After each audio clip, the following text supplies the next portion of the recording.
Lesson 5. We have arrived at the last of the yamas. The fifth of the yamas is Aparigraha. Can you feel a little bit what graha means? Graha?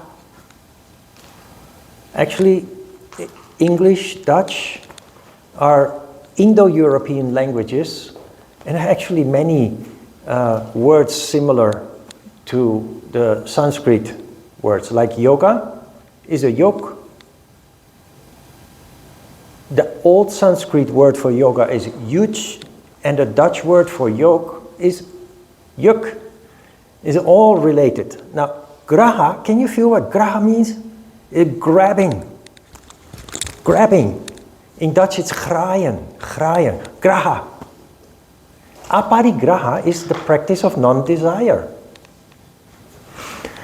Now, what many people don't see is the wonderful systematic approach that yoga has. Everything that follows is related to what came before.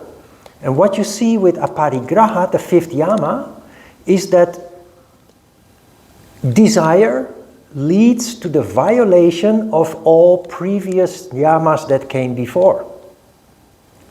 Out of desire, we commit violence. We can't get what we want, we become violent. Or we lie to get what we want, or we steal to get what we want. And of course, non-desire is related also to brahmacharya.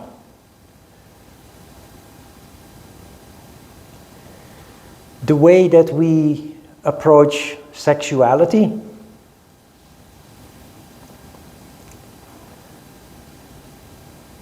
So, very interesting. You will see that this extends into the niyamas as well, that will start in the second session today. About desire, we talked about sexuality is a deep natural instinct. Animals and human beings alike have a strong drive to secure the existence of the species. If we don't have babies, we die out, we go into extinction. So the desire to have sex, we have turned that into something romantic as human beings, but it is really about survival. Desire should be seen in the same vein. Desire arises in us to indicate that we are lacking something, that we need something. And this, of course, applies to food. We need food, we need water, we need clean air, but we also need affection. Babies that are totally neglected and ignored can actually die from a lack of love. It is that important. And you can see that with Pada and Babi also. They were perfectly comfortable even though they were living in a shelter. They had lost their freedom living in the park with their mom and their siblings. But the moment that they were separated, there was this strong desire in both. In Pada, it led him to run away, go across town, very dangerous. There is no forest or parks or anything. He went through the asphalt and the concrete neighborhoods, ending up in the park looking for his sister. His sister basically was dying, withering away, because she had this strong desire for Pada. So they were both very seriously disrupted for lacking each other, because in this case that was the lack of being together. That is the thing with puppies, is usually when in the commercial world a puppy is born and after 2 months they separate them, and there's no problem with that. But Pada and Babi stay together for 1 year, and it's too late to separate them without causing incredible harm. So it's the same as with human beings. We live in a very commercialized world, and that is of course where we have to pay attention. We understand that desire helps us to obtain the things that we need, food, water, and also affection, warmth. But the marketing industry is very cleverly manipulating your desires in order to make you spend money to buy their product, whether that is a physical product or a travel or anything. And in case of food and water and clean air and affection, these are essential for human beings to survive, to live. But where it comes to the commercial industry, what they do is they subconsciously they manipulate you into thinking that their product is essential for you to be happy and to make you spend money on it. Sometimes even going to the bank to get a loan so that you can get it out of desire. The tricky thing with desire is what it does with you is it makes you very restless. And that is why it is difficult to control. Addictions are based on desire. Once you are addicted to something, when you don't get what you crave, you become very restless. And you can see people who are addicted, who can't get what they need, they start violating the 3-4 previous principles. They become violent, they lie, they steal. Brahmacharya is not really much at play here, but they violate the 3 first yamas to get what they desire. So what is this about? This is about consciousness. Like with sexuality, it is a natural instinct. So it's not that you need to cut it out, that you need to live without any desire at all. That is just nonsense if people proclaim that. It is a natural function to fulfill our basic needs, really. To implement non-desire into our lives, we need to be conscious of how desire works within us and be conscious of desires that are not really essential, that cause restlessness, but when you rationalize it, you realize you don't really need it. So that you can just eliminate that restlessness based on sensible thought control, taking control of the instinct. Like with the other issues that we discussed so far, the problem really is when it happens in normal people, in unconditioned people, people not on the spiritual path. These things happen subconsciously. So we just act on impulses, triggered by circumstances. And that is where it always causes trouble. That is where it leads to the violation of all these previous yamas. So it's really about consciousness. That's why these discussions of these subjects are instrumental in bringing about that consciousness, so that you can start integrating it into daily life situations where you actually see how that mechanism works. It's like as if you take a step back from yourself and you see yourself functioning based on the things that we discuss in class. And that allows you to deny it.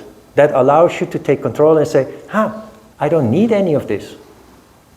Or, if I go along with this, it's going to cause more trouble further down the road.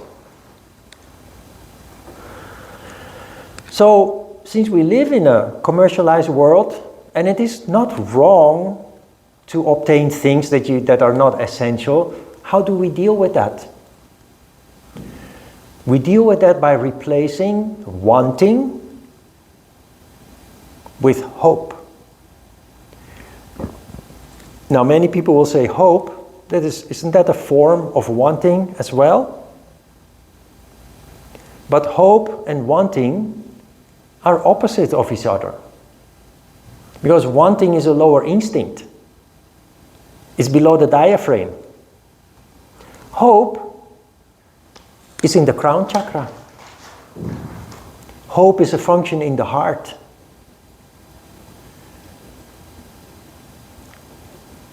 How do you have to see this? Children, for example, they can dream about a toy. They can't have it, it's too expensive, it's out of reach, but they can dream about it. And they dream about it in silence. They don't throw tantrums, they don't become violent or lie or steal. They just dream about that toy, dreaming that one day they can play with that toy. That is what hope is. Hope is something that is in your heart. You envision it, you enjoy thinking about it, but it doesn't come with the restlessness and the urge and the drive that accompanies wanting something. And the most important is, of course, that it doesn't lead to the violation of the previous yamas. Wanting leads to violation of non-violence, non-lying, and non-stealing principles, while hope leads to patience. Hope, patience are functions of the crown chakra. As an adult, not as a child dreaming of a toy, as an adult, when confronted with something that you want, if it's wanting, you want it instantly. And when you want things instantly, you violate the previous principles, the previous yamas, leading to lots of disharmony and conflict. But people who have some form of functioning in the crown chakra, they naturally develop the capability to hope for something, to replace wanting by hope. Because you see that instant gratification never works. Instant gratification leads to conflict. So you see a picture in which you see that there is a process. You know that if you want to achieve something, you simply have to go to work, step by step, to fulfill that goal. So instead of stepping on people's toes, being violent, lying and cheating and stealing, you just quietly go to work, systematically, because you understand that that's the only proper way to get to your goal. And the word grit comes to mind. If you ask young people what they want to be successful. They want to be rich. They want to own a company. And they're very frustrated that it seems totally out of reach. Then my question always is, if you look at people who are successful, who have climbed the ladder, the corporate ladder, or in politics, or in their career, or people who have become rich, or people who have succeeded reaching their goals. Do you ever see people in their teens, 20s, even 30s who have reached that? Generally not. There are exceptions, of course. But most people who reach their goal are in their 40s, 50s. They have pursued their goal for decades. Not weeks, not months, not even years, for decades. And that is what has led them to fulfill a vision, to get to some achievement in their lives that they have dreamed of, but worked hard for very systematically to get there. Now that is how we deal with desire. First, you try to get rid of superficial desires, desires that make you restless, but upon rationalization, you realize, I really don't need this, eliminating the restlessness.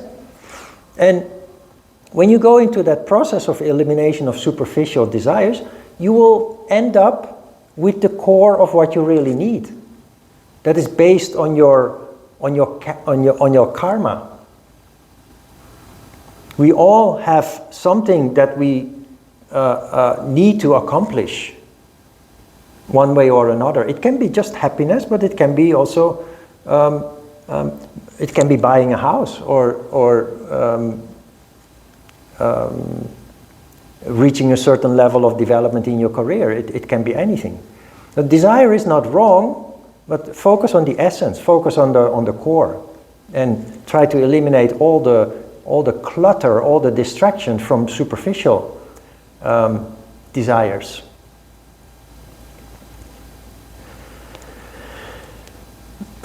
And I think I mentioned this last week already, and I wrote it on the top of my page as a side note. I'll say it again. Life is not about what you want, but life is about what you need. That is the conclusion that I have come to time and time again. And I use the example of the dogs. I vowed never to have a dog anymore after my previous dog died, thinking what I want is freedom, so that I can travel and not have the duty and responsibility to take my dog out 3 times a day, 365 days a year. And yet, I have 2 dogs now. The universe gave them to me and it makes me happy. It's not what I wanted, it's what the universe thought that I need. And they needed me. And it's the same, I think, in relationships. We try, when we're alone and lonely, we try to pursue, to be with someone, and it never goes smooth. And one day you find yourself in a relationship you never expected to happen, and it seems like the perfect match. So life is not about what you want, it's what you need. And if you can see that, you'll be a lot happier. Because when we choose based on desire, it always leads to conflict. Also in relationships. But when we follow our heart, we connect. And when there is a soul connection, then that is something that has... Those kind of relationships really lead to growth and development on both sides. While relationships that are based on just wanting and superficial attractions, there is no such synergy, there is no such chemistry. And generally they don't last long.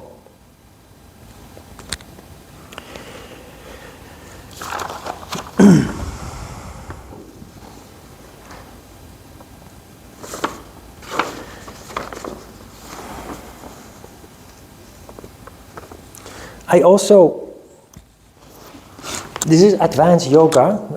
In the past I never taught this in the basic course. And this course is actually really not very basic at all. But we have an advanced course. But have you ever heard of this? Boga. I always smile a little bit. The word bogus comes to mind, and yoga, boga, yoga. This is a very interesting concept, this.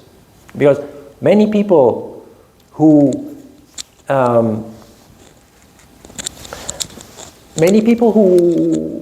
choose to be on the path of spirituality, they often they equate spirituality with austerity, denying yourself every form of enjoyment and luxury and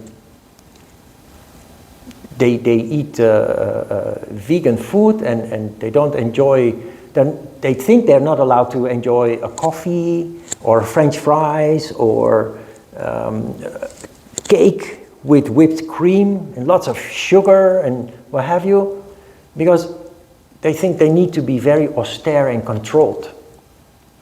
That is not yoga. If you read the original scriptures of yoga, you will come across the concept of bhoga.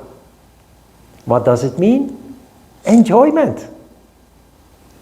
But not enjoyment like most people do. It's enjoyment in the yoga way. And what is the yoga way? The one thing that happens when you are on the path of spirituality, consciousness, is you start doing everything consciously. So what is bhoga? It's conscious enjoyment. You like beer? The fact that you practice yoga doesn't mean that you can't drink beer anymore, which is what many people think. Drink beer. But from now on, do it consciously. And if it means that you wake up the next morning with a headache and nauseous in your stomach because you drank too much, you know that something is not right.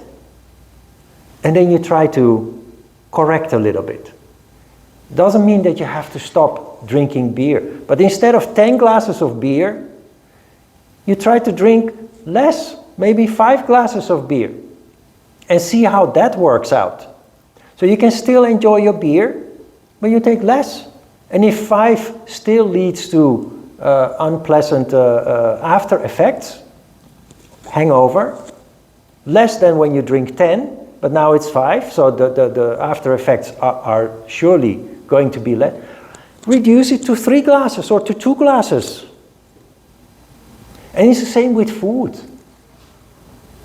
You go to a bakery shop and a yogi comes out of the shop with 2 whole wheat breads and only looks at all these delicious pastries and all these delicious things and think it's forbidden for me to have those things. No, yoga is not punishment. If you enjoy things consciously, it leads to spirituality. Because enjoyment is in the crown chakra. The thing is, the danger is that we over-enjoy, that we indulge. And that is where the enjoyment becomes destructive. So first you go up in your energy, feeling good, euphoric, joyful because of the delicious thing that you are enjoying, but then you crash. Your energy literally crashes when you drink too much, when you smoke too much, when you eat too much sugar, fat, everything. But if you go to the bakery shop and once in a week or on a basis of it doesn't matter.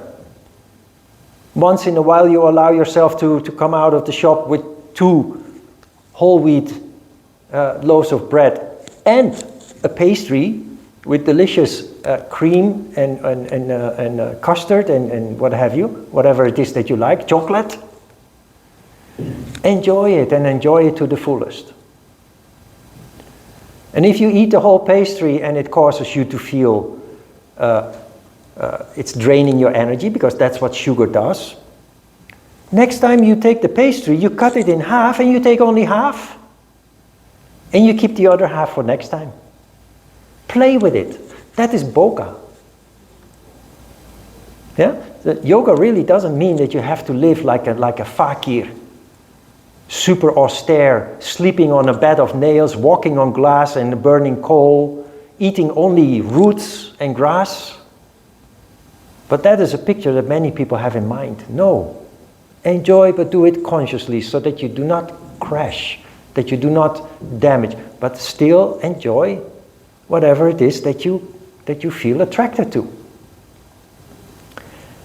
It's not easy. The concept sounds very very nice, of course, but we really have to learn to insert a level of control.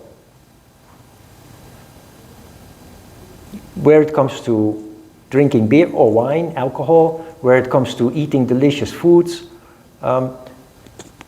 They're addictive, and it's very tempting to have another one.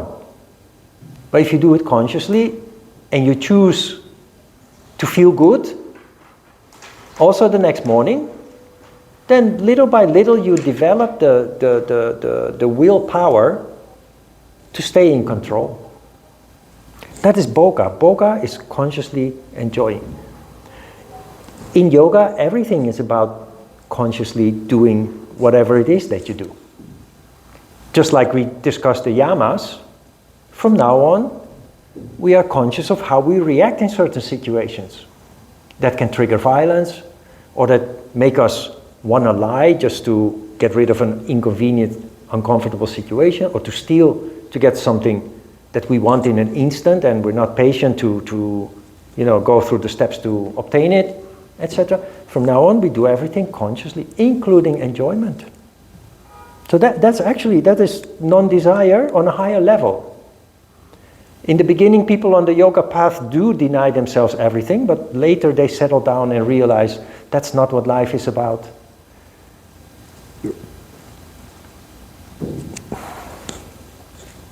Now at the bottom of the page, I wrote something about dharana. Dharana is concentration, the first step of meditation, and this is really crucial, and this will also help you understand how practical the practice of meditation is in our lives. Dharana means concentration or one-pointed focus. Our focus is on nada, the sound of nada, if we can hear it. When you suffer because of desire, it's good to practice dharana. Sit down and meditate. Dharana also helps when you are scared, anxious, or sad. These are all emotions that become weaker when we sit down quietly and observe them. This observation occurs automatically when we pursue stillness, as we do in dharana. What happens when you're confronted with desires or emotions is it causes turmoil. And it is something that is triggered subconsciously. At the moment that you sit down and you close your eyes, energy starts to rise, and you start to look at yourself and everything that you experience from above, as if looking down on a third person. And it is in that state that you naturally, without any further effort, you start to see the relative meaning of what you are experiencing, rationalizing. And that takes the sting out of the emotion or the desire. You get insight. You see the relativity of what you are dealing with. And with that, it is greatly reduced. And that happens not by doing something complicated or doing complicated mind work. It happens in silence. The thing is, or the obstacle that we are dealing with here is that usually when we are in turmoil, emotional, angry, sad, the last thing that you think of is to take your cushion out of the closet and sit down and meditate. Or do a couple of asanas for that matter. It's a very powerful tool. It's the last thing when you're in turmoil. But it is, in fact, if you have the discipline to do that, take control, it is the most powerful tool to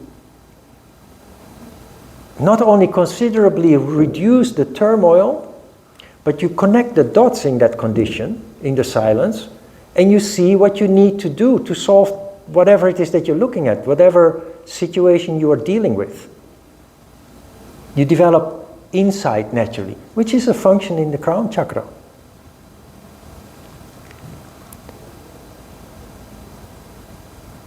There is a reason why higher management in big companies are totally isolated from the rest of the company. You recognize that? Before I came to Korea, it was a long time ago, 27 years in the meantime, I worked in the service industry. I took care of interior plants. You see those plants in the airport, in hospitals, in bank branches, and also the headquarters. So I traveled all over the northern province of the Netherlands in my car with all the tools and plants to replace poor plants with new ones if they not look so good anymore. And I had access to places where other people can't come. Schiphol Airport, headquarters of ING Bank, hospitals also.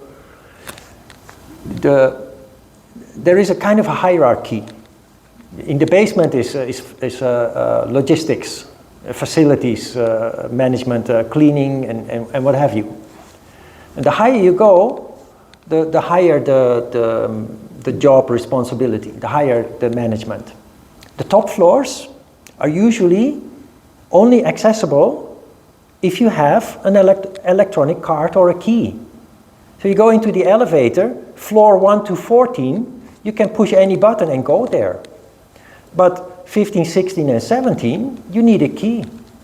Nobody else is allowed to go there. And you go there, and you enter in an oasis of silence. The carpet's very thick, like you see in expensive hotels, 3 or 5-star hotels. People walking around without any sound. And there is the directors or the president. Then there is who is shielded by an assistant sitting in front of his office, not allowing anybody to enter unless they are authorized. And then you have butlers walking around. There are butlers walking around that peel apples and oranges and prepare fresh fruit, nutritious foods. And one thing that stood out to me is the president and the board of directors. They're always on the highest floors. They have bay windows in their offices, white offices with marble, with mahogany desk,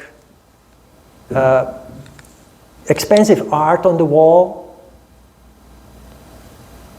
And they're sitting at their desk. They have 7 newspapers so that they are in connection with the financial world, the world of business.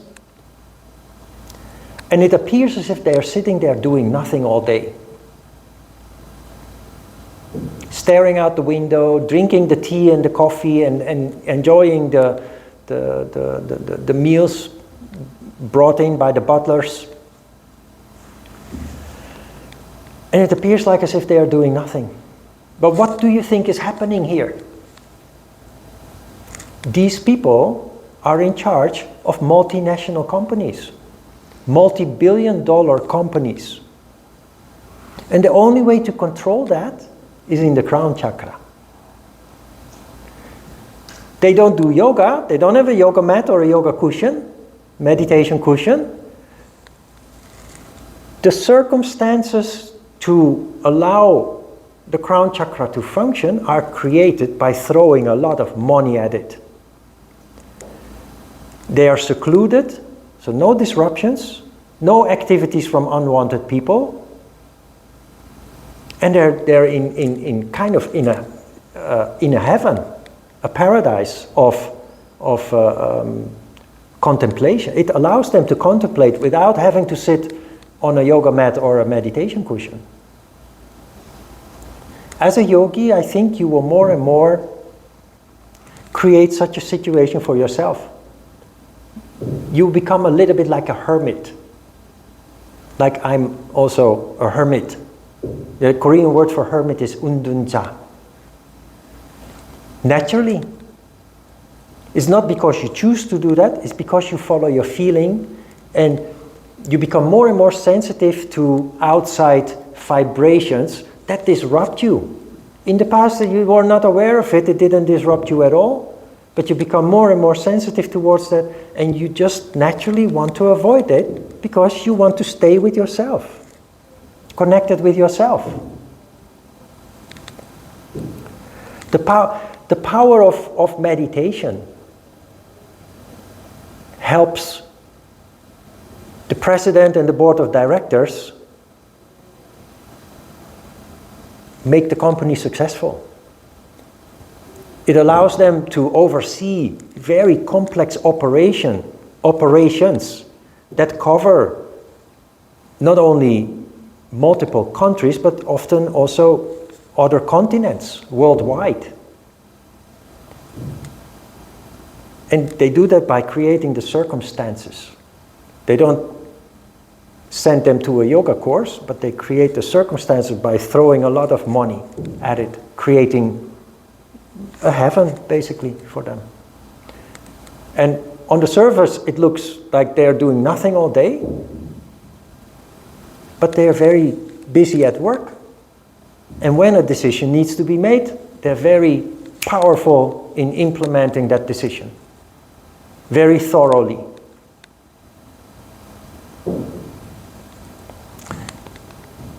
We're not board of directors, we're not presidents of companies. In a practical sense, this means you become better at managing things naturally. You become better at managing yourself, but also when it comes to organizing events, parties, family gatherings, you take charge naturally. You may have noticed this already. It's just something that you develop without even knowing it, but you start then implementing it in a very natural way. All right, questions about non-desire?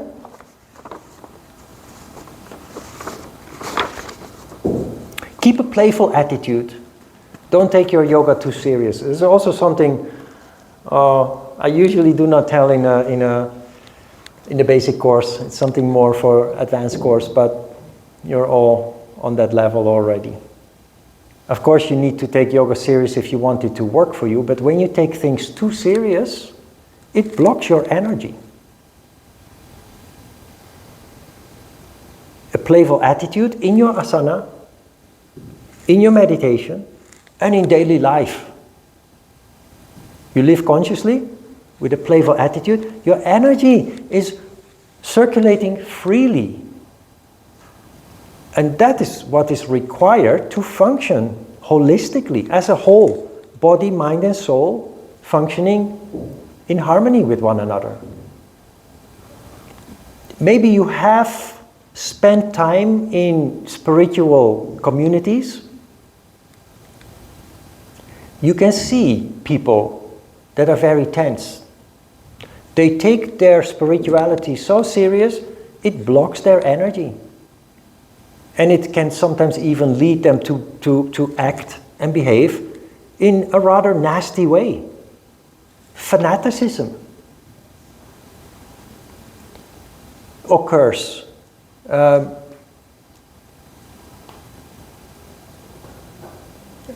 lot of the wars that are going on, except for the one in Ukraine, but most other conflicts are about religion, are about my God is better than yours.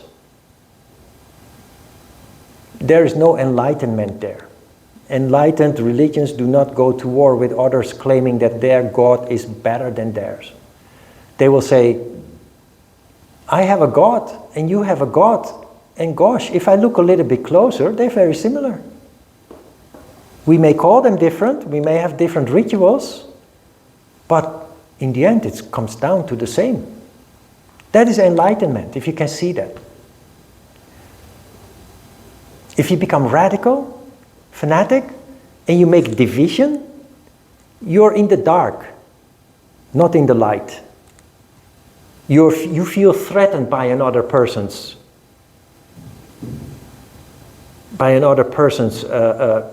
spirituality or religion, rather than feeling unity. It's in the belly. Those people are in the belly. While the enlightened religion or the enlightened spiritual person is functioning in the crown chakra.